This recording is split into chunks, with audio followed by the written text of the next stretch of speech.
대문 앞 층층대를 채 오르기도 전부터 소녀는 수선스럽다. 란도셀 속 필통에 든 연필이랑 창칼까지 요란히 장단을 맞추고 소녀는 저기 돌다리 아래서 뱀딸기 한 구를 발견한 것이다.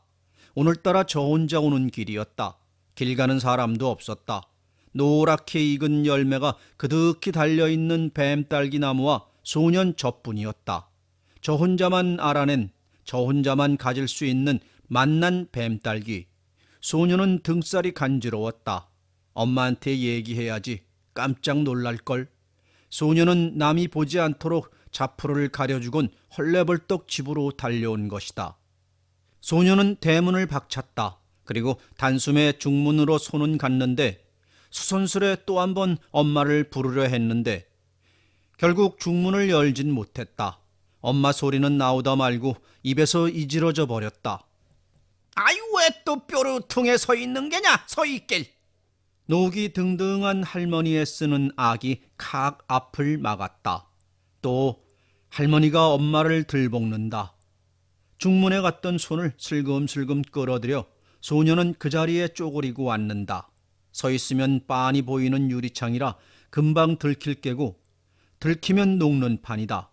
엄마나 할머니 둘 중 누구한테서나 고맙지 않은 따귀깨나 얻어걸리기가 일쑤니 숨을 죽이고 앉았으면서도 살짝살짝 고개를 들어 소녀는 마당을 엿본다. 움켜진 두 주먹으론 허리를 더듬고 주름 잡힌 입 끝에는 빈 담뱃대를 문 채 할머니는 마당 한가운데 서서 있고 입술을 깨물고 두 눈을 내리깔고 한 손에 보따리를 들고 한 손엔 치맛자락을 구겨쥐고 엄만 부엌 문 앞에 서 있는 것이다. 아이 그래 남편 약도 안 데리고 쏘다니는 걸 나무래 끼러 손이 뾰루퉁에 서 있을 게 뭐냐 말이다. 할머니는 물었던 담뱃대를 뽑아들며 좀 더 소리를 높인다.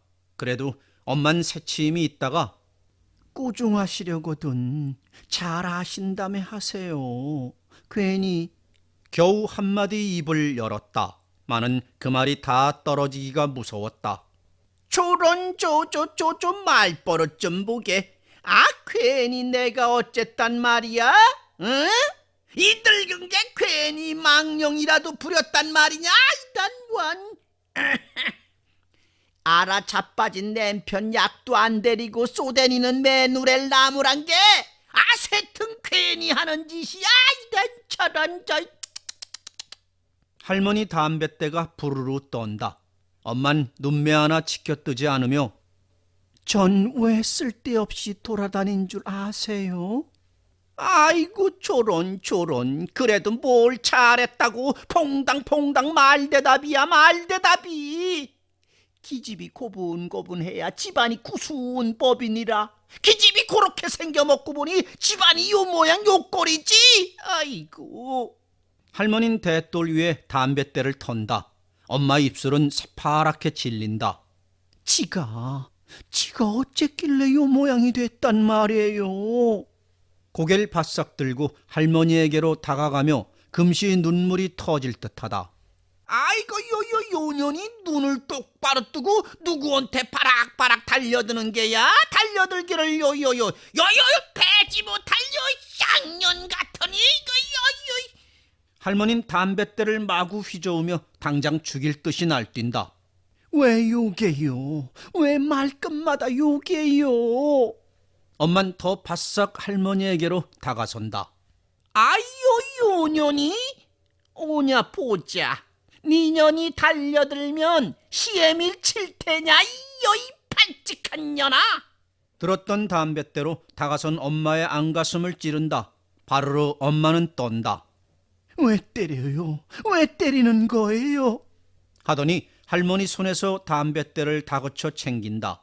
그 서슬에 할머니는 맥없이 끌려가서 엄마 발 아래 쿡 엎어진다. 엄만 담뱃대를 마루 위에 획 던지고는 싹 돌아서 버린다. 아이고 이년 봐라. 이년이 수채 시애밀. 할머니가 다시 몸을 일으켰을 때에는 넘어지는 겨를에 까진 모양으로 이마에 잡힌 주름살 사이사이에 방울방울 검붉은 피가 맺혀 있었다. 할머니는 무릎을 문지르고 이마에 손이 간다. 손바닥에 미끈둥 피가 묻는다. 할머니는 부쩍 더 기가 오른다. 아이고, 피를 다 내게 하고, 아이고, 인연이 시애미를 쳐서, 아이고. 두 손으로 무릎을 치며 통곡마저 섞는다. 이때 건넌방 미닫이가 열리며 샛노란 아버지의 얼굴이 나타났다. 왜 야단들이요, 야단들이. 아버진 무척 힘을 들여 이렇게 말하곤 상을 찡그리며 밭은 기침을 한다. 폐병이다. 10달째 누워있는 아버지였다. 할머니는 아버지를 보더니 마루로 달려가서 마룻바닥을 치며 콧물을 흘리며 소리소리 지른다. 아이고, 이 녀석아, 제 눈깔로 골라 얻어들였다는 계집이란 게 겨우 요 모양 요 꼴이야. 아이고, 이 쓸개 빠진 녀석아, 봐라 이 피를 좀 봐. 시애미를 쳐서 이렇게 피를 다 냈어. 피를. 연방 아버지 눈치를 살펴보며이다. 마는 아버진 여전히 상을 찡그리고 외면을 한 채 아무 말이 없다. 기다려도 아무 말이 없다. 개거품이 지르르 흐르는 할머니의 입가가 빗쭉 실그러지며 두 눈이 푸드득 타오르더니 다시금 엄마한테로 향한다. 이년 시애미 치는 며느리하고 단 한시도 살 수 없다. 썩 나가라. 이년 썩 나가지 못하겠니? 아이고, 야이 썩 나가지 못해. 말끝마다 주먹과 턱이 춤을 춘다. 그러나 엄만 들었는지 못 들었는지 독이 잔뜩 성한 눈초리로 담 너머집 지붕만을 쏘아보고선 채 꼼짝을 않는다. 아이고, 배기 싫다. 썩 나가지 못하겠니? 썩 나가 없어지지 못해. 요 아기 같은 년아. 이년아. 그래도 꼼짝이 없다. 할머니는 주먹으로 자기 가슴을 두루 치면서 이거 원폭통이 터져 죽을 노릇이지. 한다. 그리고는 나가 없어져. 주먹으로 엄마의 등을 막 때민다. 그제서야 엄만 툭 한마디 쏘아붙였다. 내가 왜 나가요? 남편한테 시집온 계집이지 시어머니한테 시집온 계집이랍니까? 뭐시? 옳지. 째지 나가리란 말은 잘한다. 남편한테 시집왔지 시애미한테 온 건 아니라고. 할머니는 말문이 막혀 씩씩거리기만 하더니 다시 한번 아버지를 훑어본다. 이래도 잠자코 있겠느냐? 계집만 알고 애민 모르느냐? 이 똥물에 튀길 녀석아. 아버진 한참 동안 주춤거리다가 대똘의 가래침을 칵 뱉는다. 그리곤 슬쩍 외면을 한 채 툭 한마디 한다. 남편이고 뭐고 이러단 정말 말라 죽겠어.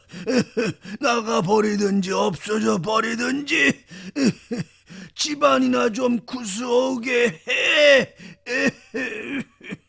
아버지의 말이 떨어지자마자 엄마의 두 눈은 흰자위로 가득해지더니 짧은 순간 후 푸른 빛이 번뜩이는 것이었다. 똑바로 말을 해요. 그렇게 얼버무리지 말고. 아버진 목덜미에 그만 핏줄을 세운다. 뭘 어떻게 똑똑히 말하란 말이야. 속 시원하게 없어지란 밖에. 기침을 섞어가며 소리를 높인다. 엄만 말이 없다. 그냥 뻔히 아버지 이마만 바라본다. 아버진 고개를 돌린다. 엄마 손에선 들었던 보따리가 미끄러 떨어진다. 보따리 속에선 약봉지 하나가 반쯤 꿰어져 나온다. 그것을 보자 소녀는 아버지가 얄미워진다. 오늘 아침의 일이었다. 신문을 받아들고 들어온 엄마가 좋은 약 광고가 났다고 아버지에게 보여주더니 장 속에서 몇 가지 옷을 꺼내가지고는 학교 가는 소년과 함께 집을 나갔던 것이다. 그때 어젯밤부터 작은 집에 가 있던 할머니는 보지 못했지만 아버지만은 엄마가 약 지으러 가는 것도 동대문 시장에 엄마 옷을 갖다 주는 것도 다 잘 알고 있었다. 그런데도 엄마더러 나가라고 해. 엄만 무척 오랫동안 아버지를 쏘아보더니 중문 쪽으로 돌아서 버린다. 처음으로 눈물까지 보이고 소녀는 부쩍 겁이 든다. 엄마가 날 버리고 가면 어떡해. 중문을 열어붙이고 엄마 품에 달려든다. 그까지 따기쯤 싫어. 난 싫어. 엄마 가면 난 싫어. 엄만 소년의 손목을 잡는다. 화끈하다. 엄마는 말없이 소년을 끌고 나간다. 가자나 보다. 엄마하고 함께 나가자나 보다. 소년은 좋았다. 엄마하고만 함께라면야 나가든 말든 마찬가지다. 그러나 소년도 엄마도 중문 밖을 채 나서지 못했다. 못한다 이년. 애는 못 데리고 가.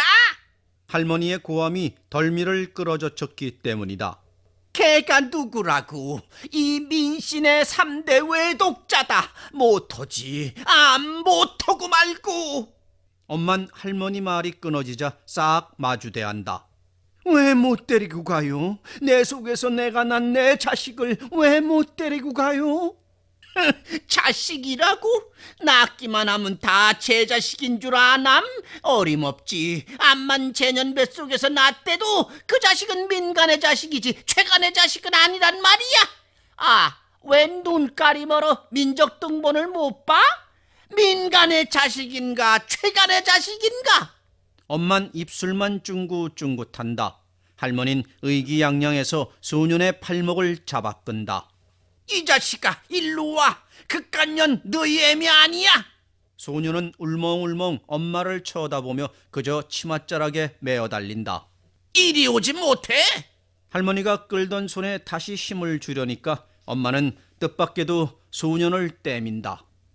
가져가요. 민간의 자식이거든. 마음대로 가져가요. 거봐라 요년.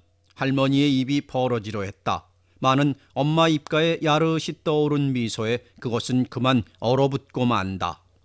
민씨댁 자식이거든. 마음대로 가져가세요. 그렇지만 말씀이에요.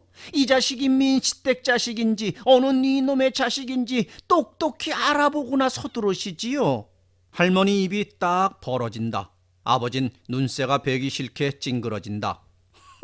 아무 자식이라도 좋으면 어서 가져가시지요.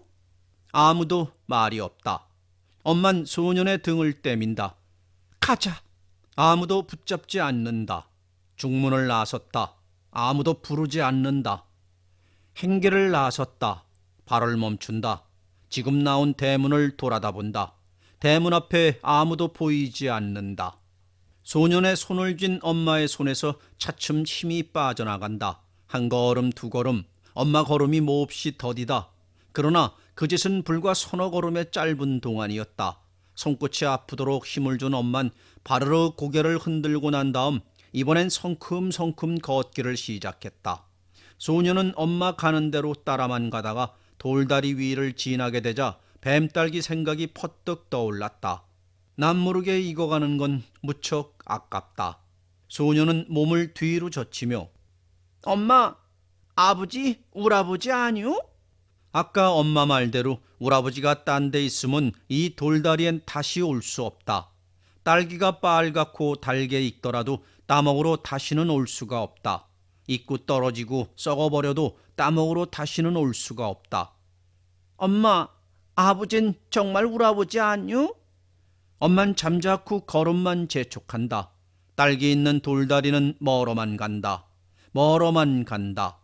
소녀는 길바닥에 주저앉아 버린다. 딸기, 내 딸기. 엄만 그제야 발을 멈춘다. 왜 또 이러니? 엄만 딸기를 모른다. 냉큼 따라오지 않으면 그냥 내버리고 혼자 갈 테다. 소녀는 그래도 발버둥을 치며 좀 더 때를 써본다. 마는 오늘은 다른 때와 아주 딴판이다. 엄만 뒤도 안 돌아보고 훌훌 가버린다. 돌다리 대신 엄마가 자꾸 멀어간다. 저기 소나무 서 있는 언덕 아래로 안 보이려 한다. 엄마! 엄마! 소녀는 소리소리 지르며 엄마 뒤를 따르고 만다. 삼성교 정류장 앞에 이르러도 엄만 차를 타려고 하지 않고 곧장 해화동편 언덕을 올라가는 것이었다. 어디로 가는지 궁금과 걱정에 가슴은 가득했지만 부지런한 엄마 걸음을 따르느라고 소녀는 입도 떼지 못한다. 울고 난 두 볼에 고갯바람만이 싸늘하다. 고개도 넘고 해화동 노타리도 건너 창경원 긴 담도 돌고 또 하나 노타리를 건너고 나서야 엄만 조그만 골목으로 잡아들었다. 이 골목에 잡아들자 소녀는 고개를 갸우뚱한다. 진짜 아버지 집도 여긴가? 이 골목을 한참 들어가면 엄마하고 여러 번 와본 일이 있는 외갓집이 될 텐데. 아니나 다를까 얼마 만에 엄마는 외갓집 대문을 박차고 들어서는 것이었다. 그럼 진짜 아버지네 집이 할머니네 집인가? 대문을 들어서자 엄만 곧장 마루로 달렸다. 반가운 얼굴로 마중을 내려오려는 외할머니의 치맛자락을 덥석 구겨잡더니 그대로 마루 끝에 엎어져 울음을 쏟아버린다. 왜 또 싸웠니? 할머니는 얼떨떨한 낯을하고 엄마의 등을 쓸어주는 것이었으나 하여튼 애처롭게 우는 꼴에 가슴이 찡하여 연방 두 눈을 꿈뻑꿈뻑한다. 그때 할아버지도 밖에서 들어왔다. 보더니 엄마의 목덜미를 슬쩍 스쳐보고는 안방으로 훌쩍 들어가 버렸다. 얼마 뒤 엄만 칭하고 콧물을 풀어버린 다음 오늘의 경과를 하소연하는 것이었다. 내가 민간의 집에 들어가서 들볶는 시어머니 등살에 앓는 남편 치닥거리에 없는 살림 꾸려가기에 얼마나 시달리고 고생을 했수. 약지러 간 일, 옷을 갖다 판 일, 시어머니가 길길이 뛴 일. 그러나 그것들은 밤낮 겪는 일이니 대수롭지 않지만 남편은 약지러 갔다 온 걸 뻔히 알면서도 재미 덩달아 나가라고 소리치니 그래서 용수 녀석을 데리고 나오려는데 못한다고 시어머니가 길을 써서 그러고 보니 자식 뺏길 것도 애처로웠지만 무엇보다도 남편의 심보가 괘씸한 김에 너 속 좀 썩어보라고 이 자식이 당신 자식인 줄 아느냐고 마음에도 없는 소리를 남겨놓고 나왔잖수. 할머니는 엄마가 얘기하는 동안 버들버들 떨면서 안절부절 못하더니 얘기가 끝나자 주먹을 불끈 엄마 턱에 갖다 댔다. 그래 애당초 내가 뭐래든 뭐래. 그 집 시애민 동네에서도 이름난 칼감이고 하니 아예 그따위 생각 말라고 그렇게 타일러도 그놈의 폐병쟁이 녀석한테 미쳐서 죽느니 사느니 제랄하던 끝장이 겨우 요 모양 요 꼴이란 말이냐. 잘됐다 잘됐어. 겨우 진정을 보았던 엄마의 울음은 할머니의 이 말에 다시금 으윽 터진다. 안방문이 열린다. 할아버지가 다시 마루로 나온다. 할아버진 잇따라 주워대려는 할머니의 푸념을 가로채며 이제 와서 그따위 소린 자꾸 해서 뭘 하겠소. 벌어진 일이니 수습해야지. 쓸데없는 소릴랑 작작하고 내일 일찌감치 개침이나 날라오도록 하우. 하고는 마당으로 내려선다. 할아버지의 이 말이 떨어지자 엄마는 몹시 휘둥그레진 눈으로 할아버지의 입가를 흘낏 쳐다보고는 이내 고개를 떨구고 말았다. 실그러져가는 고옥에 황혼이 짙어간다. 장독 분 꽃나무에는 등불 같은 꽃잎이 눈을 뜬다. 소녀는 그 앞에 외따로 앉아서 분꽃으로 나팔을 불어보려고 애를 쓴다. 이튿날 소녀는 그래도 학교에 갔다. 아침에 모자를 쓰고 란도세를 걸머지자 이통이 학교가 다 뭐 말라 죽은 학교냐고 고래고래 악을 썼지만은 배울 건 배워야지 않느냐고 할아버지가 편을 들어주고 게다가 전차 타고 갔다 오라고 빳빳한 새돈까지 꺼내주어 얼씨구나 좋다고 골목을 뛰어나왔다. 소녀는 정말이지 좋았다. 여태까지는 집은 성북동에 학교는 도남동 종점에 있어서 30분이나 실이 되는 길을 할 수 없이 걸어 다녀야 했지만 오늘부터는 이 원남동에서 전차를 집어만 타면 저희 학교 검은 지붕이 빤히 보이는 그곳까지 또르르 단숨에 갈 수 있는 것이다. 더욱이 아침나절에 도남동으로 들어가는 전차는 나오는 차들과는 정반대여서 타기에 아주 수월했고 타고 보니 가운데 문 바로 곁엔 빈자리 하나까지 기다리는 것이었다. 소녀는 걸상에 무릎을 세우고 고개를 내밀어 바깥 구경을 한다. 자꾸 뒤로 물러가는 사람들이랑 전기선대랑 나무들이랑 창경원 긴 담이랑 모두가 여간 재미나는 게 아니었다. 오후 학교에서 돌아올 때도 아침과는 반대로 들어오는 사람은 많고 나가는 사람은 적어서 나가는 차 타는 소년에겐 역시 힘들지 않아 창가에 붙어서서 밖을 또 내다볼 수 있었다. 그 전차 타고 학교 가니 인젠 근사하다. 소년이 골목을 들어서서 곰보 영감 앉아있는 가게까지 왔을 때 할멈네 집안에서 웬 사내가 나오더니 밖에 놓인 구루마를 끌고 이리로 온다. 저희가 뭘 가져왔나? 무슨 좋은 것이라도 가져왔나? 소녀는 안감질 집어치우고 팔을 냅다 휘저으며 집으로 달려갔다. 채 대문 앞에 이르기 전 안방 들창 밑을 지날 무렵이었다. 아, 글쎄, 그놈의 애새끼를 끼고 어떡하잔 말이냐. 아이고, 원, 너도. 악을 쓰는 할머니의 목소리. 소녀는 우뚝 그 자리에 서버렸다. 너도 장차 뭘 하든 간에 이대로 있을 수는 없는 일이고 또 그 애를 위해서도 제 애비한테 보내는 게 좋지 않겠느냐. 타이르듯 하는 할아버지의 음성. 소녀는 숨이 칵 막힌다. 두 팔을 쫙 벌리고 담에 붙어선다. 엄마가 뭐라고 하나. 가만 내버려 두세요. 제게도 생각이 있어요. 한참 만에 똑똑히 떨어지는 엄마의 목소리. 소녀는 팔딱팔딱 뛰며 담에서 물러선다. 겉봐, 가만 내버려 둬. 내게도 생각이 있어. 전차 타고 다니는 재미 속에서도 돌다리 및 뱀딸기를 소녀는 못 늦었다. 어느 오후였다. 학교문 앞에 시골 마나님 하나가 딸기 상자를 펴놓고 앉았다. 보니까 더욱더 뱀딸기가 보고 싶어졌다. 뱀딸기 생각이 간절해지자 그토록 재미나던 전차도 싱거워졌다. 그날 학교가 파악이 무섭게 소녀는 빈차가 두 대나 기다리는 정류장 쪽은 거들떠도 보지 않고 졸랑졸랑 성북동 골짜기를 찾아갔다. 내 딸기 어떻게 됐나? 빨갛게 익었나? 없어지진 않았나? 소나무 서 있는 언덕에 올라섰다. 저만큼 돌다리가 보인다. 야, 소녀는 한 걸음에 달려간다.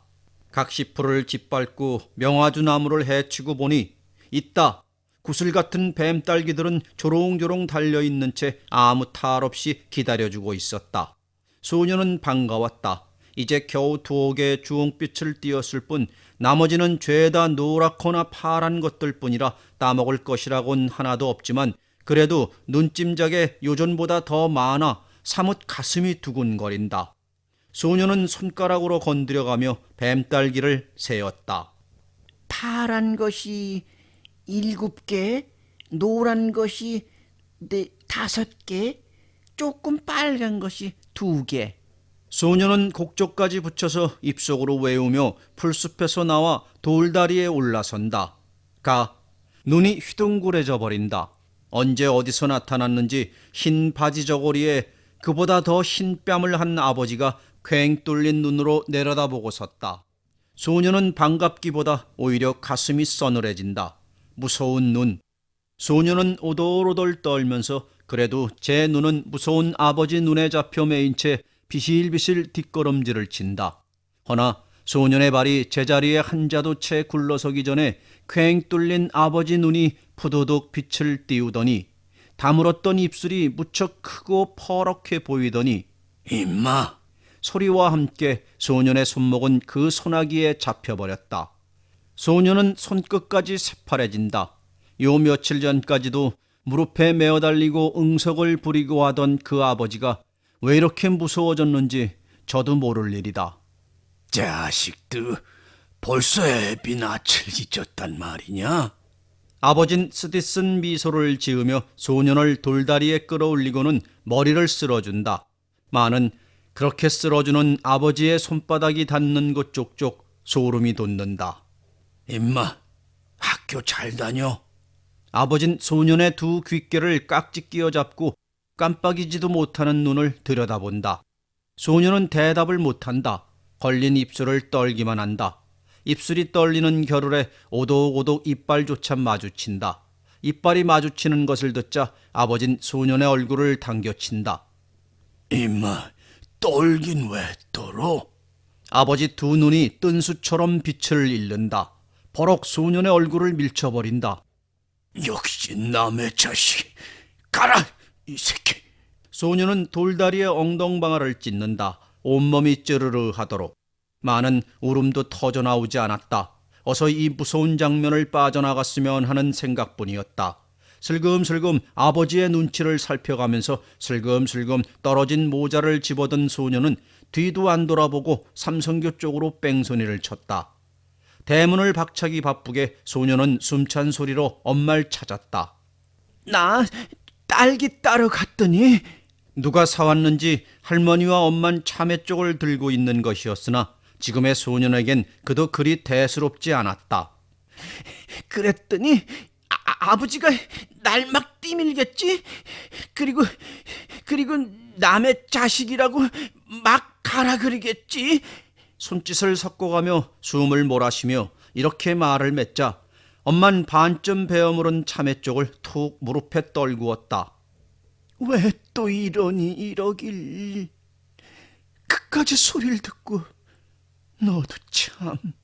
할머니는 떨어진 참외 쪽을 다시 집어다 엄마에게 내밀었으나 엄만 보지도 않고 벌떡 일어나서 건넌방으로 뛰어들어가 버렸다. 아버지를 만나서 혼이 난 소녀는 그 이튿날도 또 그 다음 날도 감히 뱀딸기를 보러 가지는 못했으나 조금 빨간 놈이 2개, 노란 놈이 5개, 파란 놈이 7개나 달린 그 뱀딸기 나무를 도저히 잊어버릴 수는 없었다. 학교 교실에서 선생님 얘기를 듣고 앉았어도 훤히 떠오르는 것은 뱀딸기들의 귀여운 모습이었고 동무들과 얼러서 뛰어놀다가도 문득 가슴에 복받쳐 오르는 것은 뱀딸기에 대한 근심이었다. 더욱이 성북동 골짜기가 빤히 보이는 삼성교 앞을 전차가 지날 때는 주먹을 움켜쥐고 가슴을 비볐다. 아버지한테 혼난 지 닷새 지난 날이었다. 학교 교문을 나서자 전찻길로 걸어가면서 소녀는 저 혼자 묻고 대답한다. 딸기 이제 다 익었겠지? 그럼 가볼까? 아버지 봄 혼날라고? 아버지가 뭐 밤낮 나와 있나? 그래도 괜찮아, 가봐. 그러는 동안에 정류장까지 다 나오고 말았다. 여기서도 소녀는 잠시 망설이다가 오늘은 집에서 낮잠 잘 거야. 저한테 다짐을 하듯 입 밖에까지 내고는 전차에 등을 보이고 줄다름질을 쳤다. 성북동으로 향해서 줄다름질을 쳤다. 돌다리가 보인다. 아무도 없다. 소녀는 단숨에 게을러 뛰어내린다. 각시풀을 짓밟고 명아주나무를 헤치고 보니 역시 있다. 뱀딸기는 그대로 고스란히 있다. 소녀는 또 손가락을 꼽으며 세어본다. 빨간 것이 2개, 노란 것이 6개, 파란 것이 8개. 더욱더 입이 벌어진다. 그러니까 파란 놈이 1개 더 늘고 노란 놈이 1개 더 늘어서 죄다 2개나 더 는 셈이다. 조금 빨갛던 2놈이 퍽 빨개졌으니 내일 모레쯤 따먹으면 맛이 아주 근사할 게다. 모레 또 와야지. 꼭 와야지. 다리 위로 올라가려 하는데 왈그락 이상한 소리가 들린다. 기그벌의 그 편을 바라보니 저기 저의 집 아버지가 누워있는 방 들창문이 열리고 그 들창문 속에서 하얗고 동그란 게 개울 속으로 떨어진다. 무얼까? 소녀는 개울을 따라 상류를 바라본다. 무에 떠내려온다. 하얗고 동그란 게 둥실둥실 떠내려온다. 내 공? 소녀는 풍덩 물속에 뛰어들어 공을 건졌다.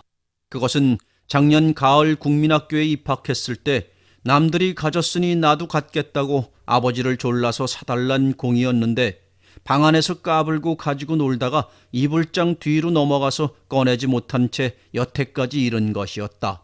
그것이 아마 나온 모양이지. 용수도 없는데 두어 무엇하느냐고 아버지가 집어내어 팽개친 것이겠지. 소녀는 공을 가지고 엄마한테로 갔다. 가서는 저 딸기 보러 갔더니 이게 또 내려오겠지? 아마 아버지가 내버렸나 봐. 소녀는 엄마 앞에 공을 내밀며 숨찬 소리로 이렇게 보고했다. 엄마는 말이 없었다. 한참 동안 소년이 든 공을 쏘아보더니 와락 달려들어 그것을 다그친다. 그리고는 터질까봐 걱정이 될 만큼 꼭 움켜쥐고는 또다시 한참씩 들여다본다.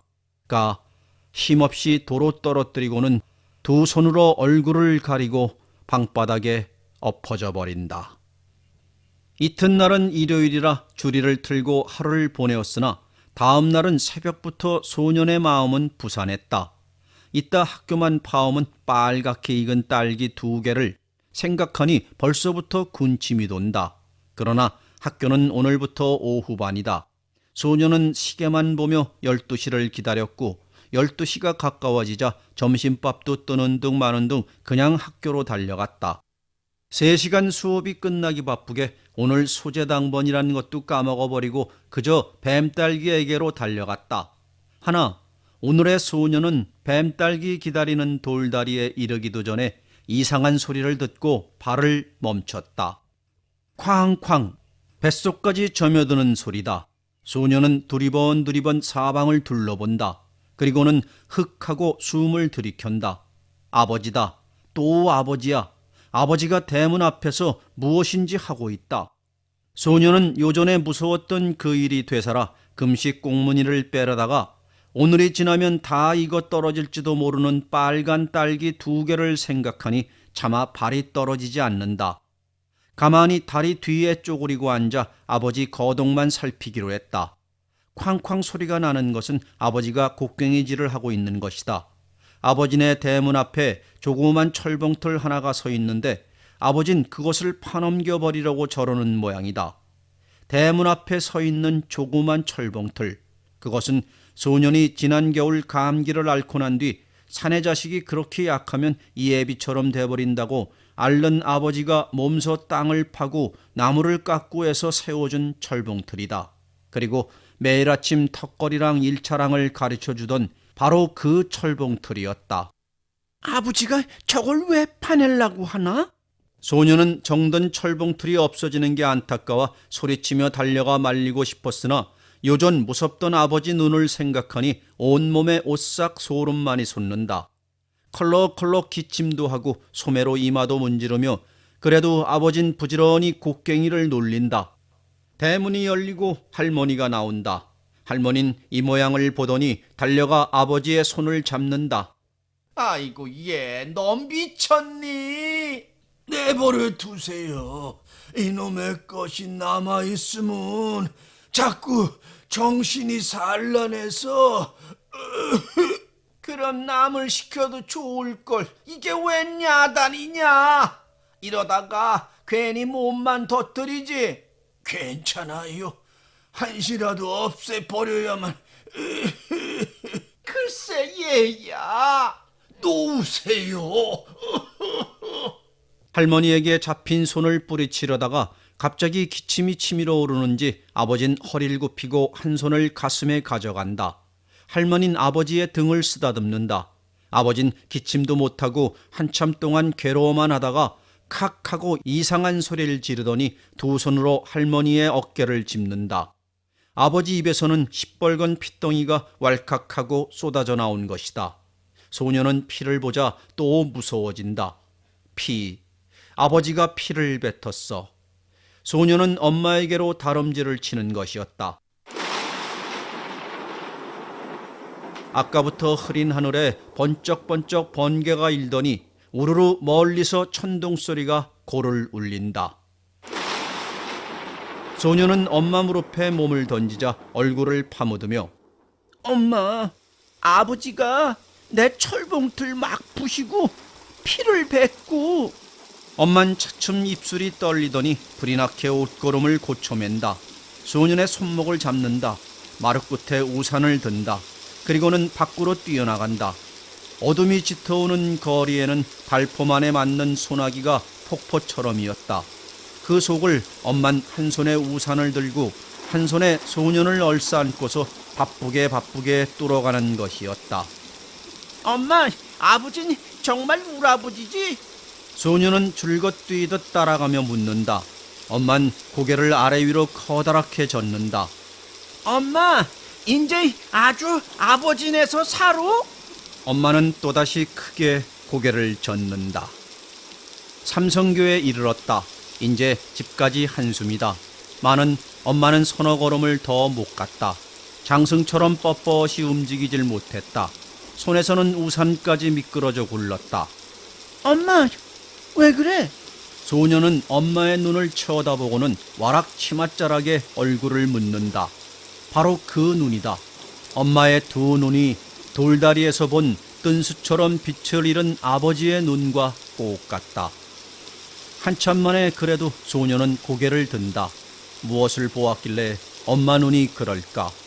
소녀는 엄마의 시선을 따라 아버지네 집 대문을 바라보았다. 대문엔 여태까지 보지도 못한 하얀 종이로 된 등불이 하나 아른한 어둠 속에 깜빡이는 것이었다. 저겐 뭘까? 의아한 눈으로 다시금 엄마를 바라보는 소년의 두 귀에 또렷이 들려오는 틀림없는 제 할머니의 울음소리가 있었다. 아이고, 나도 가자, 이 자식아. 아이고. 엄마는 쓰러질 듯 소년의 어린 어깨에 몸을 의지한다. 소년은 어린 어깨로 엄마를 버텨준다. 소나기에 쓸려갔을 뱀딸기도 다 잊고 소년은 기껏 엄마를 버텨준다.